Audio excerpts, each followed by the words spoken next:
Imagine this.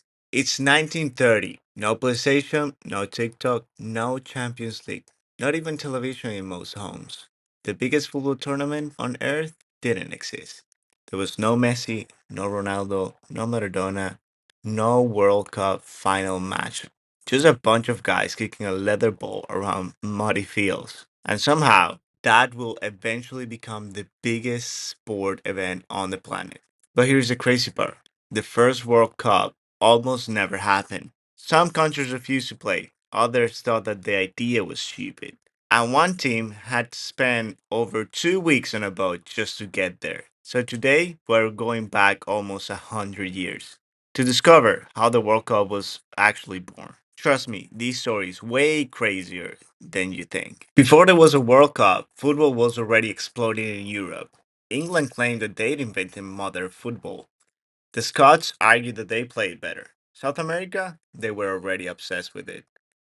Countries were playing international matches, but there was not one tournament to decide who was actually the best in the world. Imagine if today everyone argued who was the best football team, but nobody ever played each other. That was basically what football looked like. Instead, the Olympic Games hosted football tournament. Sounds great, right? Well, not exactly.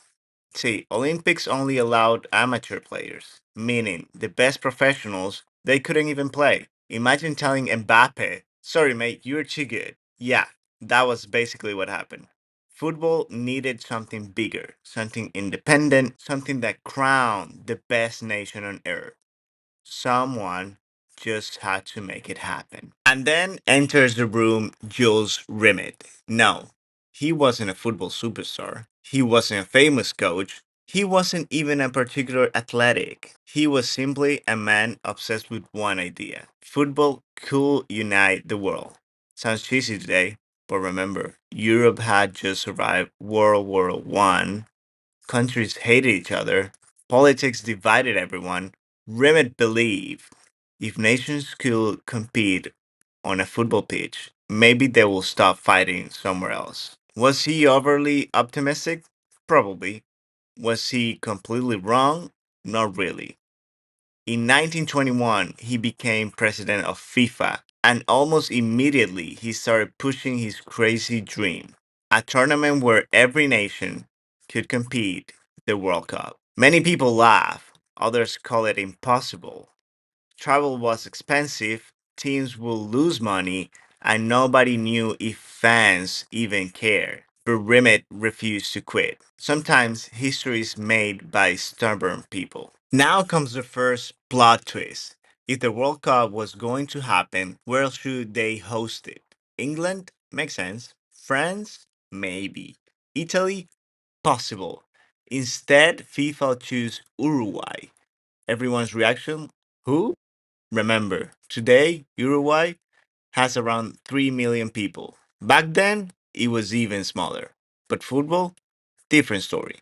Uruguay had just won Olympic gold twice, 1924 and 1925.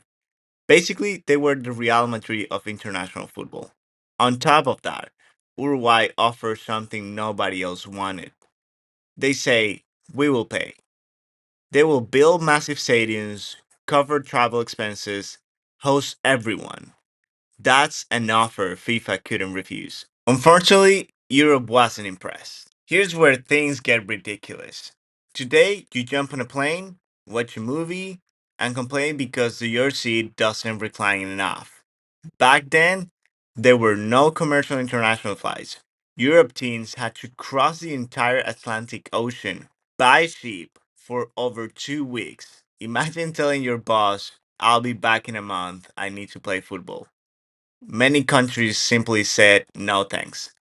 England refused, Italy stayed home, Germany didn't come. Spain skipped it. In fact, only four European teams made the journey: France, Belgium, Romania, Yugoslavia. Everything depended on a gain ship. Call it the SS Conte Verde. It was just carrying football players. It was literally carrying the future of football. If that trip had failed, history could have looked completely different. July 13, 1930, the first World Cup officially kicked off. There were no opening ceremonies, no fireworks, no halftime shows, no influencers making get ready with me at the World Cup, just football. 13 teams, 4 groups, simple. The first ever World Cup goal, scored by France. Lucien Laurent. Imagine scoring the first goal in the biggest tournament on earth, and almost nobody realizing how historic that moment was. Some matches had just a few thousand spectators. Today, people fight online over ticket queues, different times. Eventually, only two teams remained: Uruguay, Argentina. If you know South American football, you already know. These two do not exactly send each other Christmas cards. The rivalry was already intense. Over 68,000 fans packed into Montevideo. Police even searched spectators for weapons because things were getting that heated. Argentina led 2-1 at halftime. The home crowd was silent. Then Uruguay came back 3-2. Then 4-2. Uruguay became the first World Cup champions. The celebration lasted for days. In Argentina, not so much. They just say they were thrilled. That first tournament wasn't perfect. Many countries stayed at home, travel was a nightmare, money was tight. Nobody knew if there will even be another edition. But sometimes incredible things happen. People cared, fans cared, players cared, nations cared.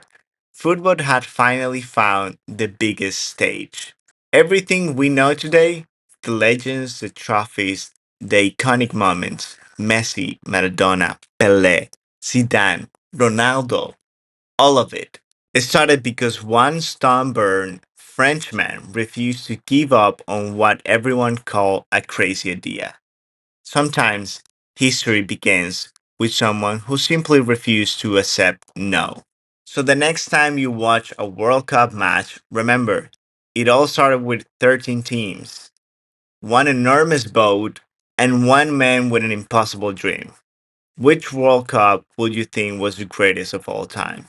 1930, 1970, 1986, 2022? Let me know in the comments.